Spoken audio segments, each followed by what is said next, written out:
Okay, welcome everybody to Slow Art Friday. My name is Paige Taylor and I'm the Learning and Engagement Assistant here at the Asheville Art Museum. And our conversation will be led today by Master Docent Sarah Reincke and Touring Docent Megan Pyle. Thank you guys for joining us today and leading us on this discussion.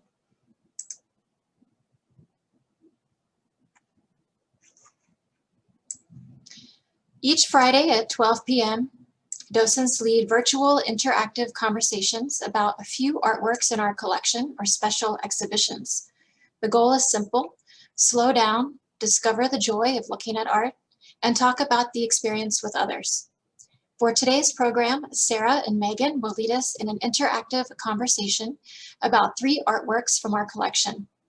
We'll spend about 15 minutes or so with each artwork, and Sarah and Megan will allow us some time to look at each work on our own slowly before leading a conversation about each one with questions.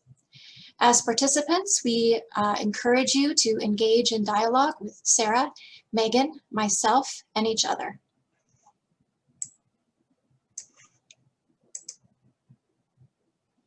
And just a reminder, participants' microphones are muted by default. But when you are ready to make a comment, please remember to unmute yourself. Try to choose a quiet location and silence your devices while you join us today. For best sound, we recommend that you use headphones, and for the best viewing experience, we recommend that you use a laptop or desktop computer. When you'd like to ask questions, you are welcome to unmute yourself and jump into the conversation. You can also put your questions and comments in the chat box, which we will monitor. You can also use the hand raising feature in the participants bar if you prefer to do that. And just a reminder that we are recording this session. Does anyone have any questions before we begin? Okay. Well, in that case, Megan, would you like to unmute yourself and tell us what we are going to be talking about today? Thank you, Paige. Good afternoon. My name is Megan Pyle. I'm happy to be a touring docent with the Asheville Art Museum and proud to be a member of that community. I'm so excited to be with you all this afternoon and share a conversation about these artworks along with Master Docent Sarah Reincke.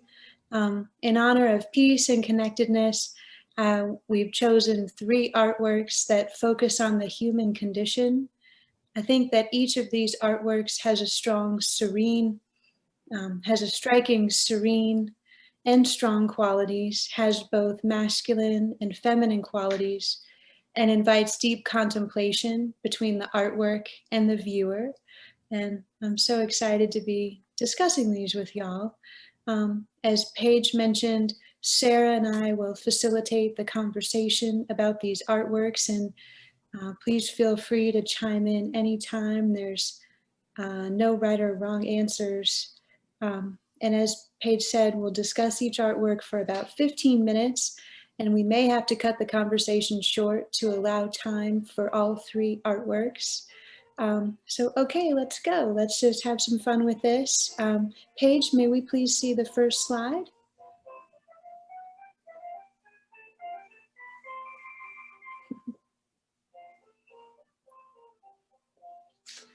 Oh, thank you. So if everyone could just please take a few moments to look at this artwork, top to bottom, side to side, corner to corner. We'll take about 10 seconds.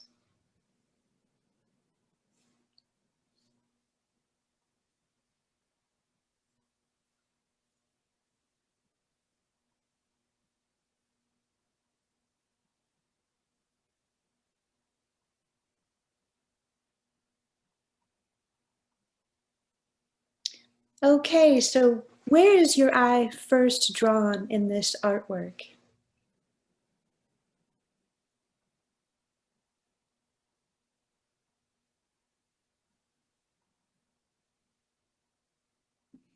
This is Barbara. I'm drawn to the fingers, of course, that are clasped together. Drawn to looking at the fingers and the skin and the texture of the hands. Okay, good. Can you tell me more about that? Well, maybe because I haven't gotten a manicure in a really long time. I'm drawn to the cuticles, and also I can see that the hands look like they're older because there are so many creases. They look like they're not necessarily hardworking because I don't see any calluses, but they have many creases in it. Okay, good. Who else? Where's your eye drawn first? My eye was drawn to, it's on the left side and it's the biggest cuticle. Yeah, that's just where my eye first went. And I'm trying to replicate the pose. Like, how are those hands held? Oh, okay, good. Like that, I think. Like that. Like here's a church, here's a steeple. Open the door Exactly. and here's the steeple. Yep, exactly. Except you're looking at it from the inside. Okay, good. I see the nails right away. But then on second look, I see the cavity from which the fingers arise.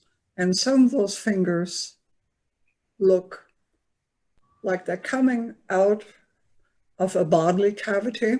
So to me, it's a beautiful composition. To me, it has a strong sexual implication.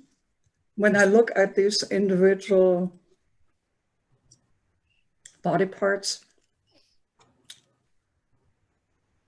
Okay, good. Can you tell me more about that?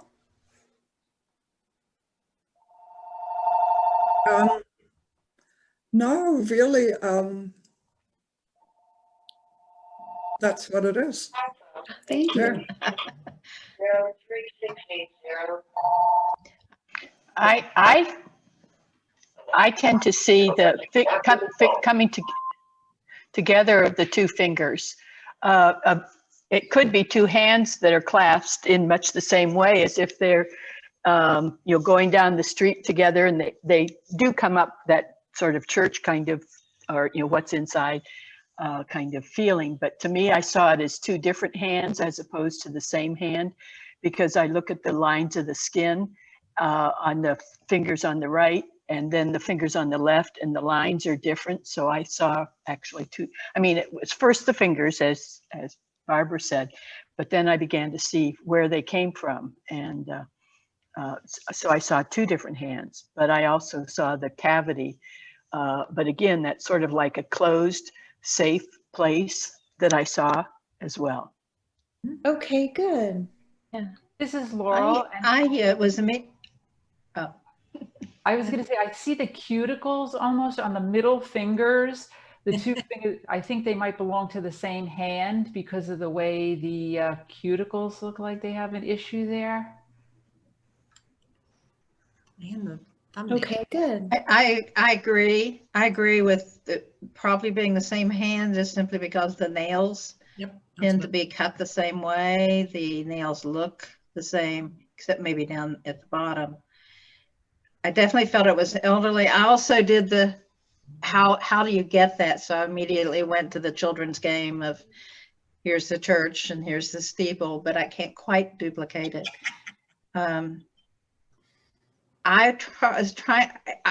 To me, it's asexual. I couldn't assign a male, female, intersex. I couldn't assign any gender to this except probably elderly. Okay, good. And I want to say it gave me a feeling of repose, of rest, of quietness, of contemplation. Seems that you would put your hands in that kind of way when you're at rest it seems to me. Okay, good. Huh. So I do that when I'm nervous, anxious. And that's because I do that. That's what I automatically went to, like just trying to calm themselves. Kind of, like when you do the rule of thumb. Get a grip. Okay, good. So I think we've started down the path then of the next question. Which emotions does the artwork inspire in you? I'd go back to the calm and sort of the caring, even if it's not two different people, even within yourself. I hold my hands there in more of a sense of calm, like someone said, as opposed to a nervousness. I don't see a nervous quality in it at all, particularly again because of the cupping. I mean, he's able to cut the picture into any composition, and he chose to sort of have the arch and that deep hole or cave of the hand that to me is very comforting. Okay, good. What more can we find? Well, I'm thinking it could also be introspective because of what Kathy said about the cupping, and maybe he's contemplating or she, whoever this is, because I don't think you can tell the sex of the individual. Maybe they're contemplating something. Maybe it's prayer, maybe it's worry, maybe it's, thinking about their day. But okay, good. What do you think was the artist's inspiration?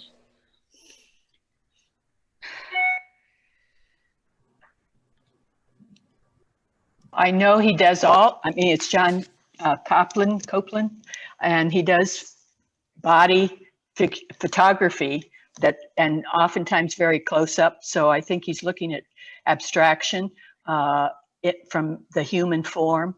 And I'm sure there's probably some emotion. There certainly seems to be in this. Others I've seen of his maybe don't have quite the relationship of hands that conveyed something in the hands, but it is very interesting just abstract photograph. And okay, good. Yes. Oh, sorry. Continue, please.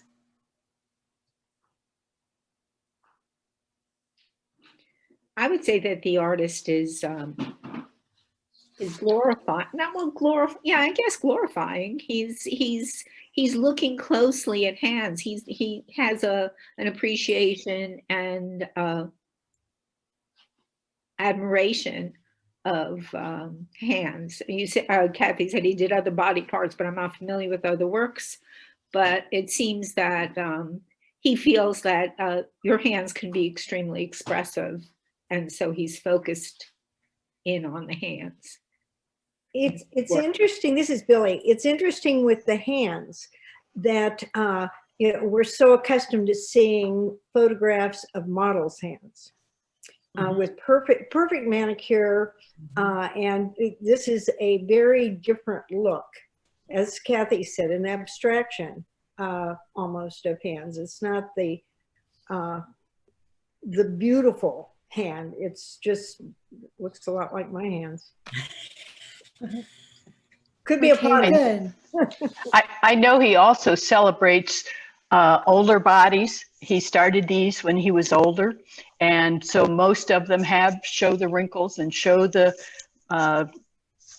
just what an older body looks like. And so I think you're talking about the cuticles and the fingernails and those kinds of things. They're not particularly beautiful, but it's reality, and it brings you into that sort of close sense of human, what's human.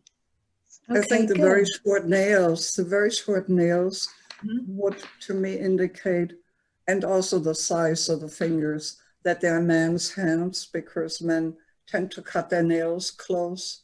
To me, I'm thinking of an old farmer who has worked in the fields his whole life and now is resting.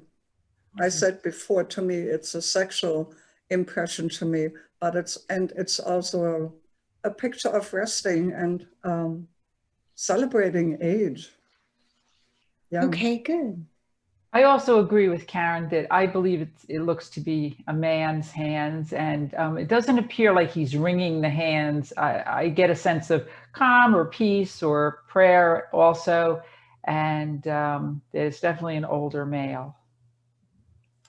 Okay, good. Yes. It's unusual, very unusual composition. I know there is a lot of interest in photography, of course, but I find it very unusual, and I think that's part of the attraction. Mm-hmm. So, okay, good. Well, it's just a final question. If you could choose a title for this artwork, what would it be?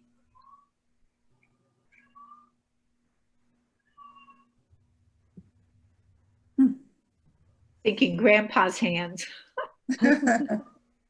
Okay, good. Resting. Might call it together, or togetherness, something like that. Contemplation. Okay, good.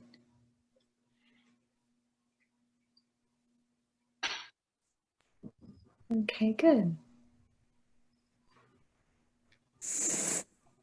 So is this, if we took a poll, is this artwork something that everyone feels an emotional connection to, can relate to on some level? One of the reasons I love this weekly experience is this is a photograph that wouldn't necessarily draw my eye and I'd go running over to see it. And learning to look and learning to appreciate is a big part of the experience of art in life, I believe. And I have a very different feeling right now than I had about this 10 minutes ago. Excellent. Okay, good. I agree with Billy. It's sort of like perhaps if it was in the museum and you were walking, you may give it 15 seconds, and here we're giving it 15 minutes. Mm-hmm. And I also think the black and white makes a difference. I think if this was in color, that I wouldn't necessarily feel the same connection. Okay, good. Okay, good. And would you, what more can you say about that? You or anyone would like to chime in on the color comment, the coloration comment? I think the use of light and dark, and that it's definitely should be black and white. Color would make it not as powerful. And when I first looked at this a couple of days ago, I thought, oh, okay. But the more I look at it today, I see sort of, I wonder what did these hands do, and they're at rest now. I see these fingers as being relaxed. So it occurs to me that these are older hands, and I just wonder, what did they do through life? Were they a farmer, or are these hands that held children? That kind of. Okay, good. Well, I think that's just a perfect place to end this. That kind of sort of contemplation. The use of the light. The use of the light? Mm-hmm. Yes, and then, oh yes, thank you, Paige. If we could please see the label. So this is Interlocking Fingers is the title. The artist is John Copeland, and it's a gelatin silver print on paper, and John Copeland was an artist who lived from 1920 to 2003, and this photograph was taken in 2000. So at the end of his life, And as one of you mentioned, he began photographing his own body in 1984 when he was 64 years old. That he was raised in London in South Africa and had been a World War II veteran, an art critic, an art curator, and he wrote extensively for Art Forum magazine. And he had a desire to be completely honest with his audience. He never photographed his face, and his images are not focused on a specific man or identity. And he said, I don't know how it happens, but when I pose for one of these photographs, I become immersed in the past. I am somewhere else, another person or another woman in another life. At times, I'm in my youth.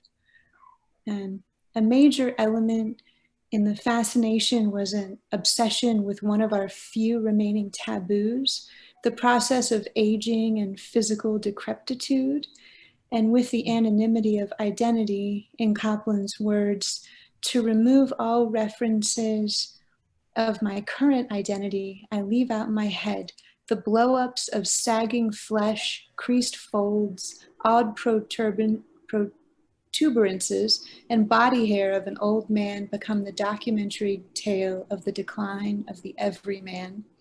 So, Very cool. yeah, so, I thought the thank size, you all so much. yeah, at the size, you look at it, it's 47 inches by 39. That's a huge photograph of just the hands. So I think it would catch your eye in the museum. Yes, yes, absolutely. And thank you all so much for your wonderful comments. If we can, may please have the next artwork page and then take it away, Sarah.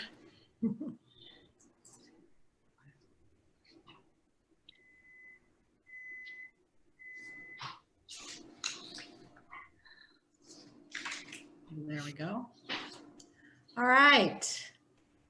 Hi, everybody. I'm Sarah Reincke. And let's take a nice long look.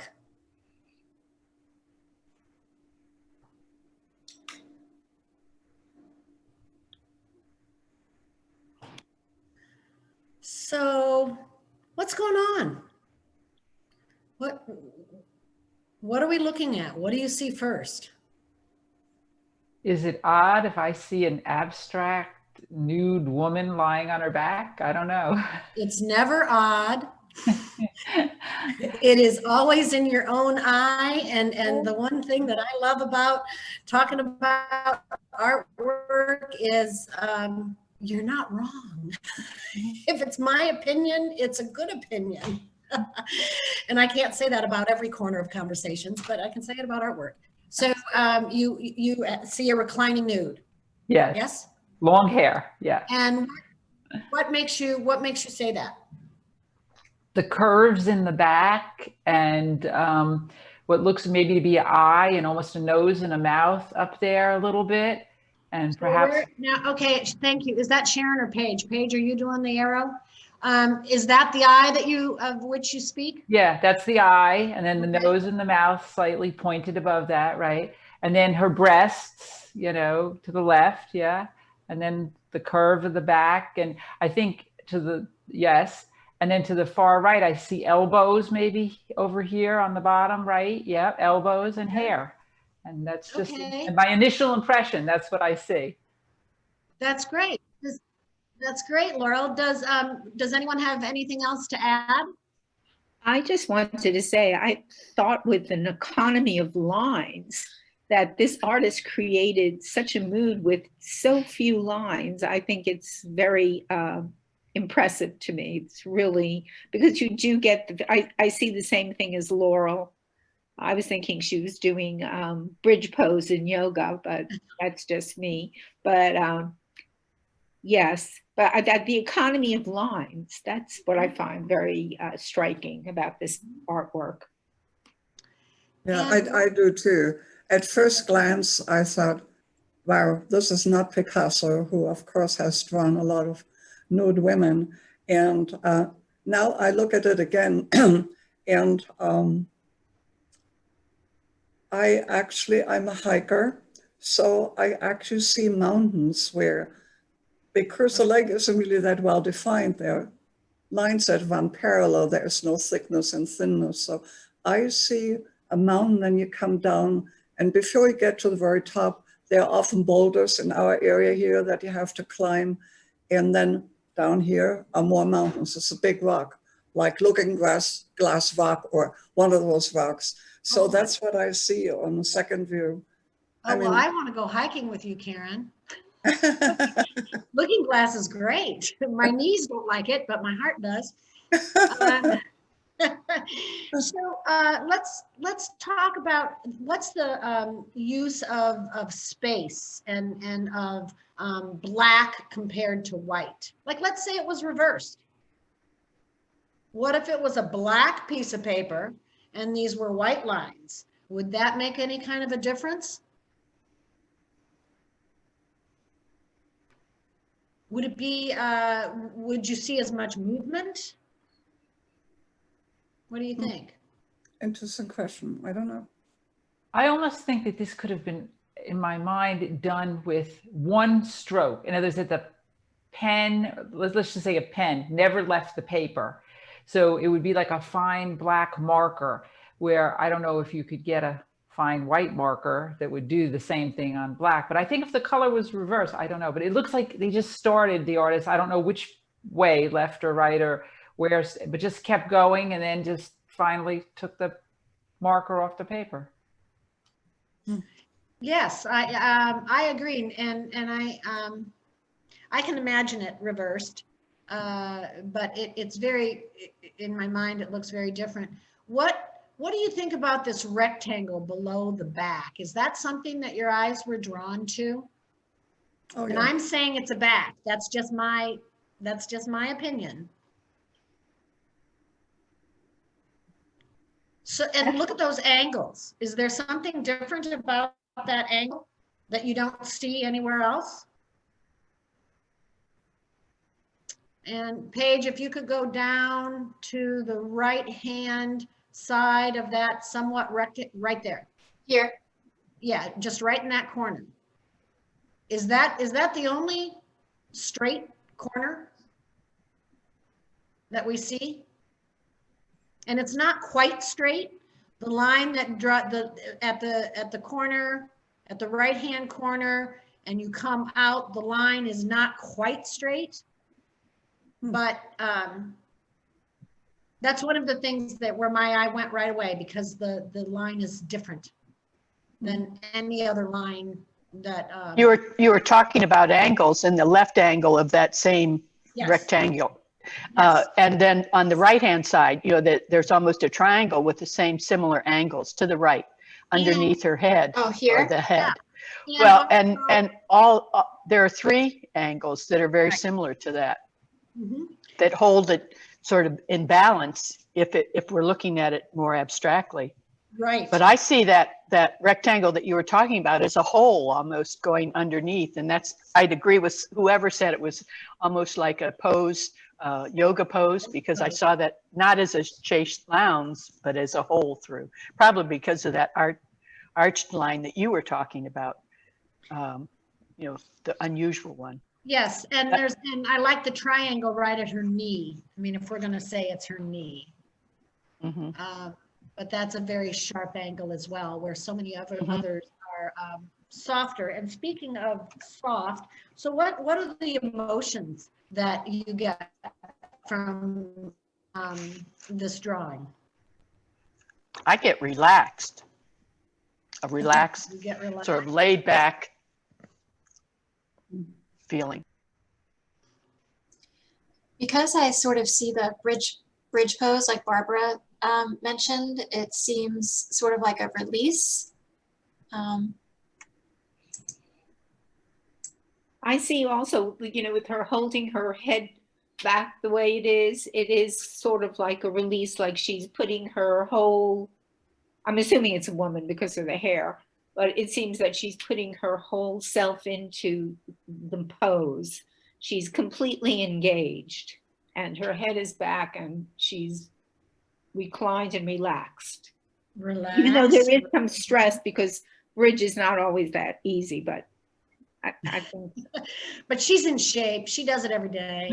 I do too, but it's still some stress. So where's the emphasis?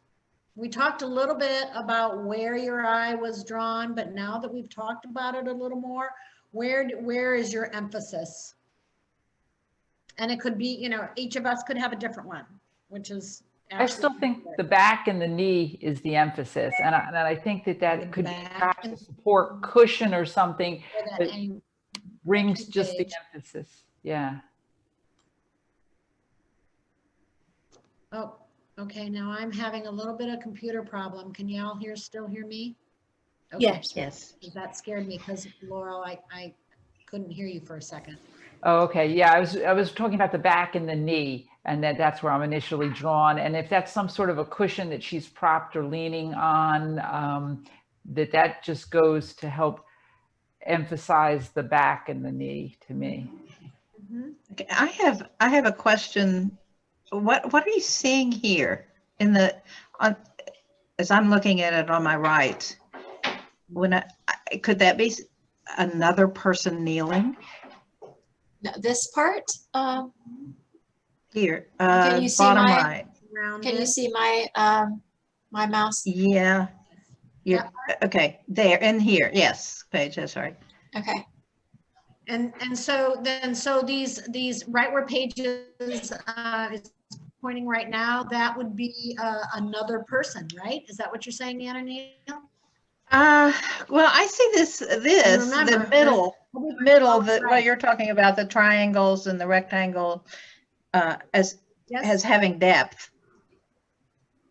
And I saw it as perhaps a mother and child. Cool.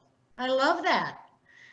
And so the child would be behind the person's head, kind of. Right. Right? Behind the mama's Like- head. Like when you're trying to do yoga Yes. with the toddler. Yes. Well, I can't do yoga. That was a while ago. But yeah, it's just, So that's and we're that's all. sensing motion. No, that we're sensing motion.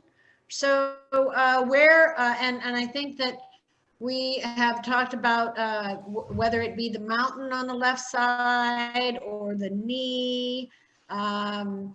Where do you see the motion? Is it in the back or the head, or is it the leg? And that's assuming those body parts are just kind of a repetition of the things that we've all said.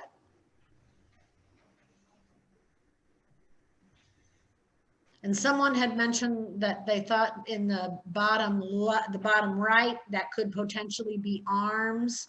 So are there a couple of spots where we see motion or get the feeling of motion? And where would those be if somebody? I kind of feel the motion in her abdomen because I'm thinking bridge and I'm thinking she's about to lift herself further up. Certainly by the reclining of her head, it seems to be a motion going up and back with her head going back. That's where I feel the motion. Okay, so you have motion in her core, kind of. If we're gonna go with a yoga. I can't help it. I'm sorry. Does anyone see I don't. sensual? Oh, go ahead. I'm sorry. What I see actually is it's a quiet motion that's the power in the shoulders, because the shoulders are really, and arms are really what are holding her up. There's sort of a slack feeling to the body. So I don't see that core in place yet or working, but more the weight in a quiet power is in the shoulders and the arms holding her up. It's That's sort excellent. That's excellent. So what would you ask the artist?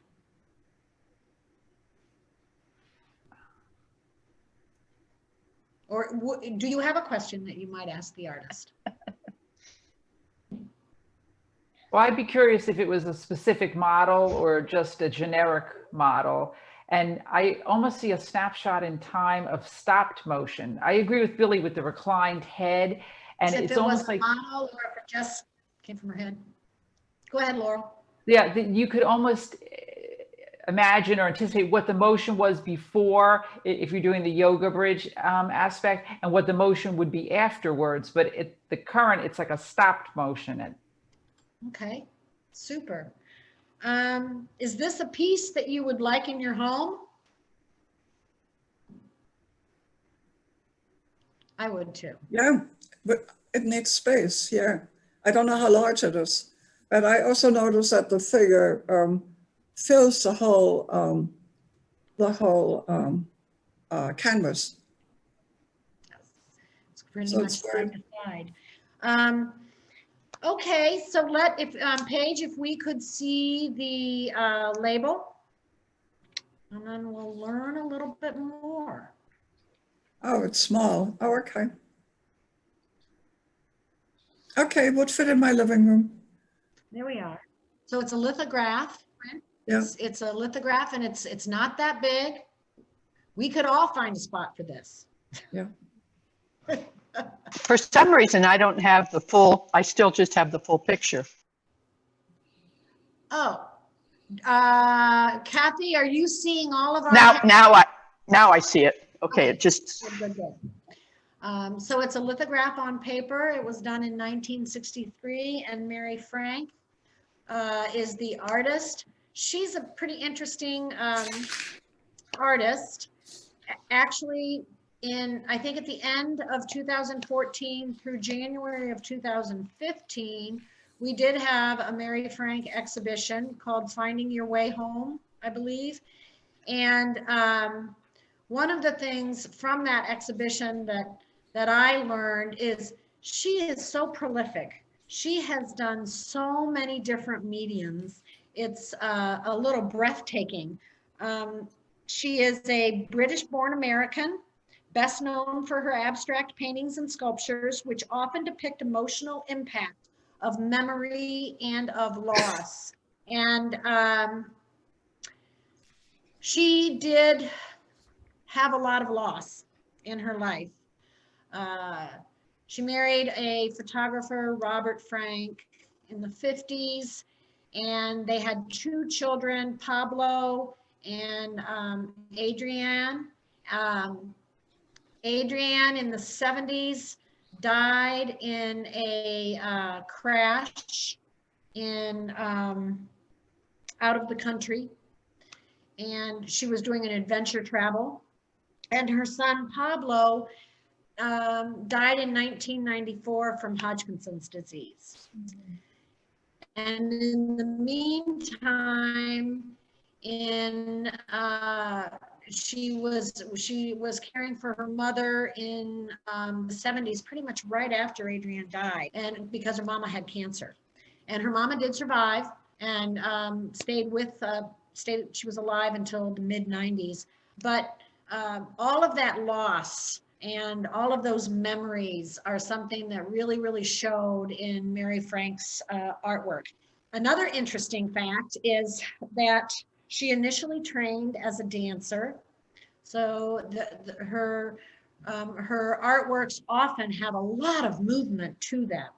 And she studied with Martha Graham, who we have an exhibit of Martha Graham going on right now. And when you look at even some of the photographs there, I mean, I have seen the exhibit several times, so I can kind of draw them. It's the movement. As soon as I read that, I thought, oh, I get it. Those movements, they're all kind of like similar. And I thought that was really interesting. She has developed a unique process of creating art in which she works with a medium until the form reveals itself to her. So she is one of those artists that if you were to ask at the beginning of creating an artwork, she might say, I don't know, until she's working with it. And then all of a sudden she has her own aha moment and has a really strong relationship with her own pieces, her own artwork, because of the process that she goes through. Her sculptures have been described as sensual, sublime, erotic, metaphorical, poetic, and profoundly moving. So they're all very, very personal to her. And I think that we Can I say one thing? Yes, sure. Her sculptures are usually slabs of clay that have very much the same feeling as the line in this particular print. And they're a single slab that she maybe, has pushed a hole in for breast or nose or hairline. So again, they have the simplicity that this drawing has, but they have, again, the power because they are so simple. They really draw you in. I would agree with you. Her less is more in many of her pieces, and she is able to provide such content with minimalism. So I hope that you have enjoyed this piece.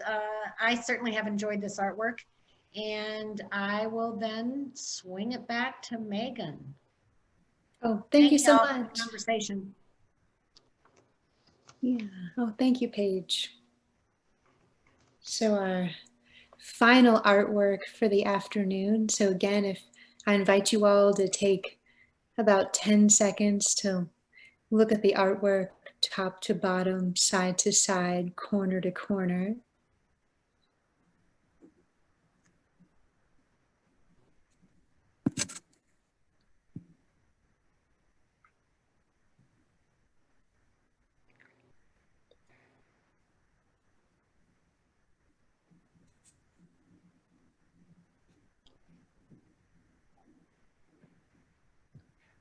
Okay, so where is your eye drawn first in this artwork?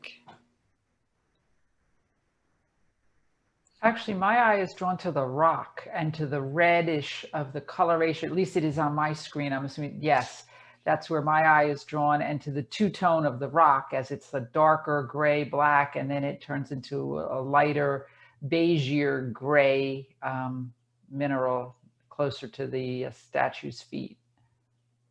Okay, good. I have a hard time not seeing it in the museum because it's so well placed there. Yeah. And it's huge, really, when you think of it as clay. And it has its own little niche. So I was really taken by its power, which you don't really see so much in the small image as you do when it's in where it is in the museum. That's true. Okay, good. My eyes were drawn to the hands. They're beautiful hands, at least in the photograph. Okay, good. And my eye is always drawn to the shoulders and the head. Okay, good. So what more can we find? I'm always trying to figure out what she's wearing. When I look at this, I don't know. It's like, is she in a dancing costume? Is she in a, it's like a Joan of Arc kind of armor? I'm not sure. I'm always confused about what it is she's wearing. Okay, good. And what do you see that makes you say she? Yeah. I think it's a he. I think it is too. I think it's a young man. Well, maybe. I don't know.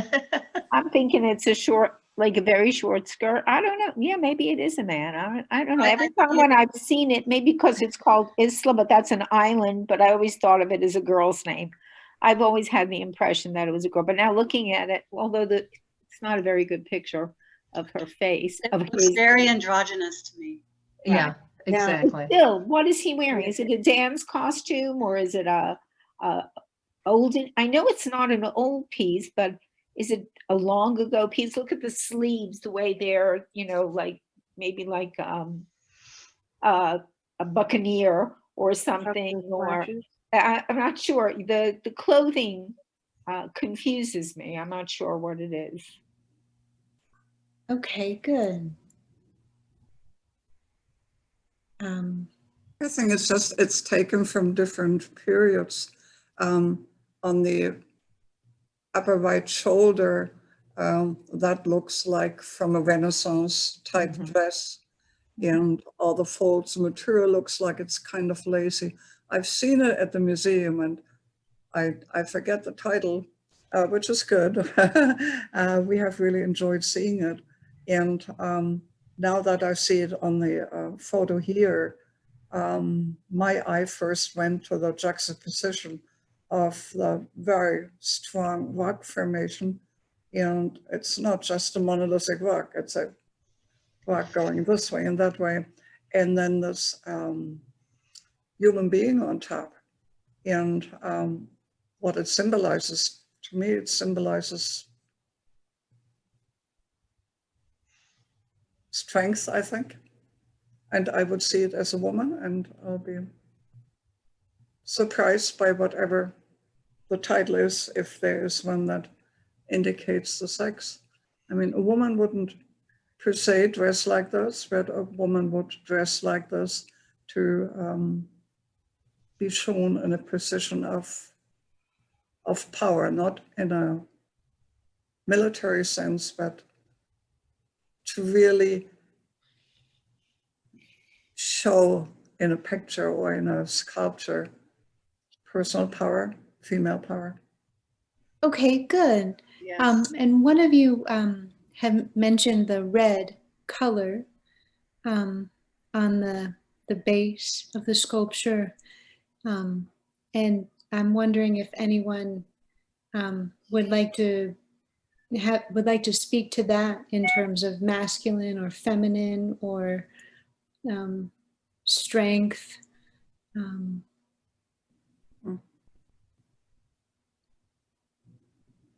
I just think the color everywhere is very interesting, even in the figure with almost the lights, blues and grays. And I agree with Billy with the costume is interesting with the arms and the sleeves.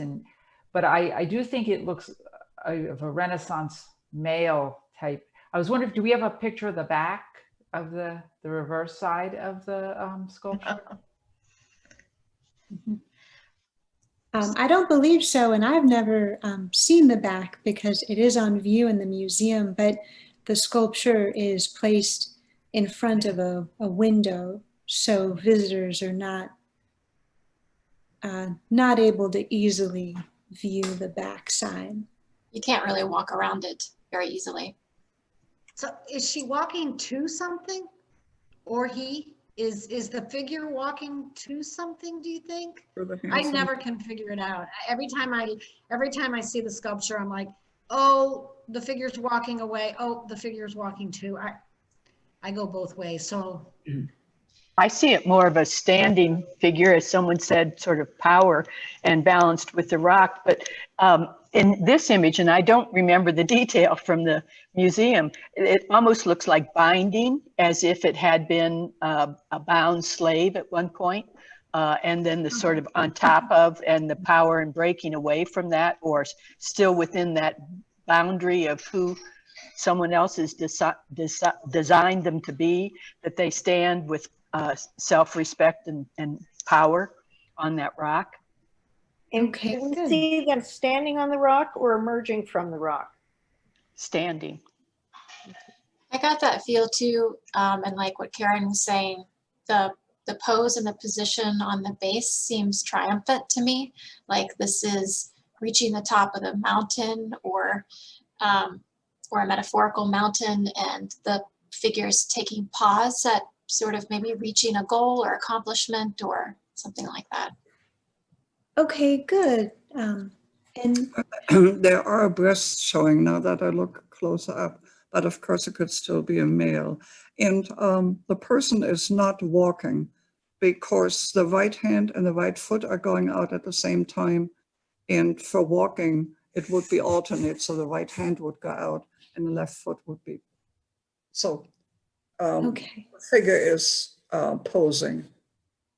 okay, good. I think also it's not a sense of, hey, look at me. It's just a sense of, sort of a casual sense of accepting their own power. Mm-hmm, mm-hmm. Okay, good. I think the shoulders too, that it's interesting the way the face is front on, but the shoulders are at a slight tilt of one shoulder back and one shoulder forward, which means to me a pose. Okay, good. And so if we could take a moment to reflect back on the three artworks that we've looked at, you know, thinking about the juxtapositions of strength and serenity,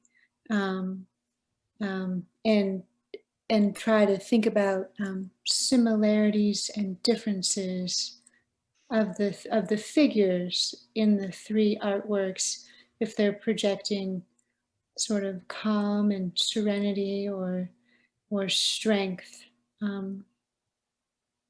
I saw in all of them a sense of strength, but in a relaxed, accepting way.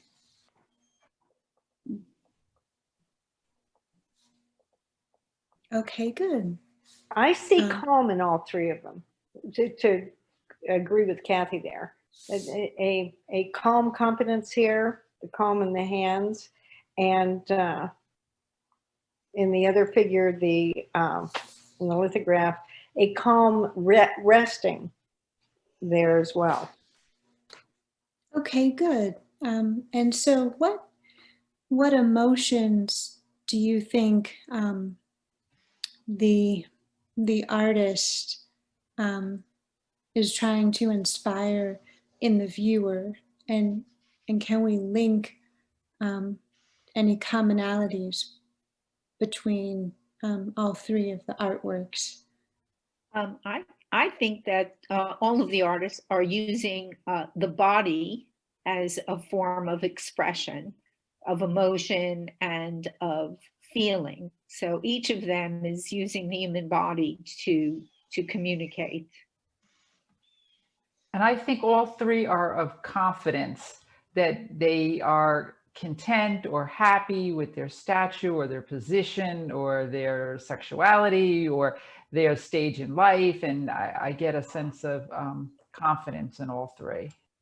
And okay, good. And kind of just as a final wrap up question before we can move on and learn a little bit about this final artist and wrap things up. What do you all think, how do you all think age matters in terms of representing the strength and the kind of serenity of all three of these artworks? I know the first artwork, the consensus was that the figure is elderly, and I feel that, and correct me if I'm wrong, the consensus is the last figure represents youth. And then the middle artwork, I don't recall comments pertaining to the age of the figure, but how does age, what do you all think age plays a part in the emotions that the artist is evoking in each of us?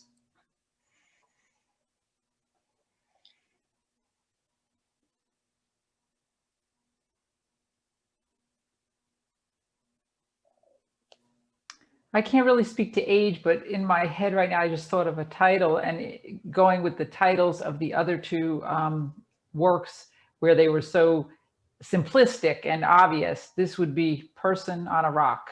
So. Okay, I like that. Thank you. Okay, good.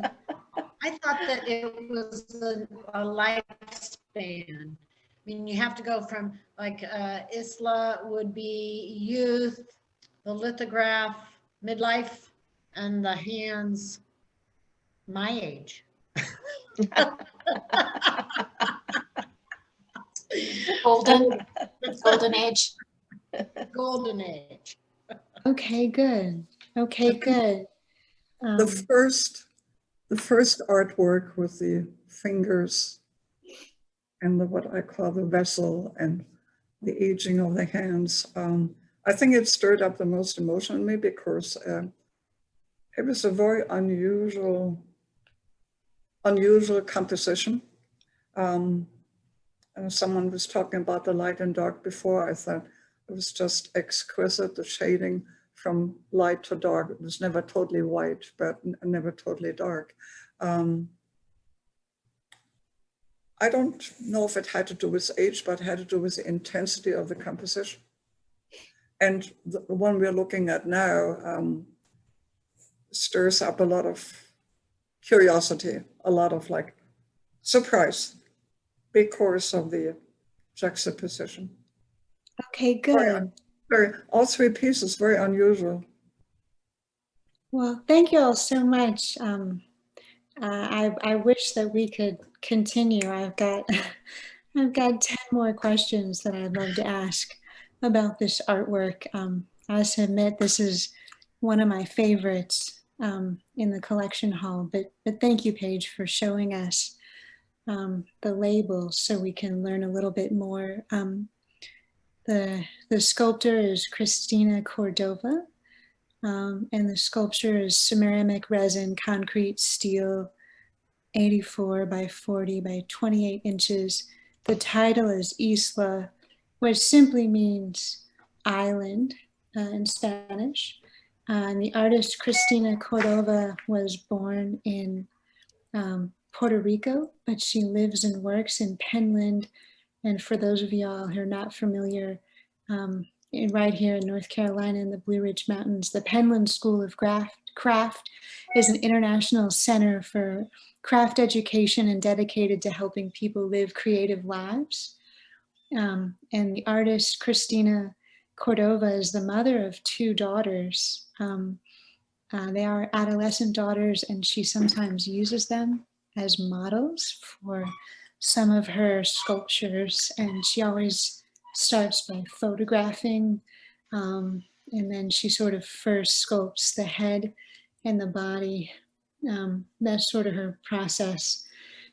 But when she goes back to Puerto Rico, Puerto Rico makes her feel invisible in a good way because she's part of the background.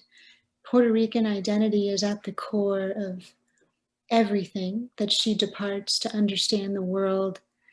And she had always been surrounded by these dramatic religious symbols that were intended to draw someone in,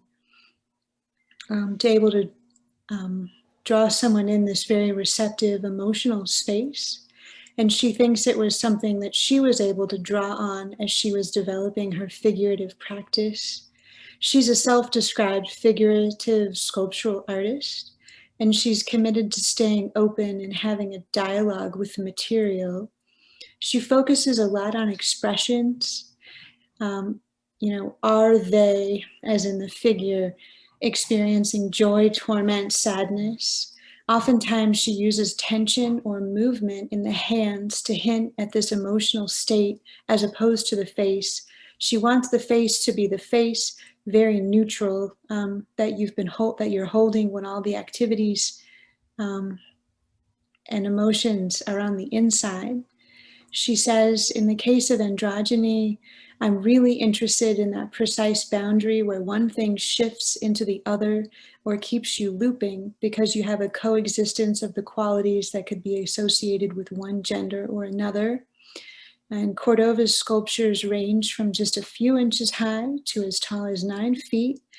And she says different scales offer different conceptual outlets, and I'm matching the right idea with the right size. So thank you all very much. What great conversations we shared today, and thank you so much for participating. So glad you joined us. And the narration was the lovely voice of Paige Taylor. So as always, we look forward to seeing you at the museum. Thank you and have a great weekend. Thank you so much, Megan and Sarah, for leading a great discussion, and for all of you who joined today. I hope you'll consider registering online and joining us next week, December 11th, for our part 4 of Is It Art? Thank you. Have a great weekend.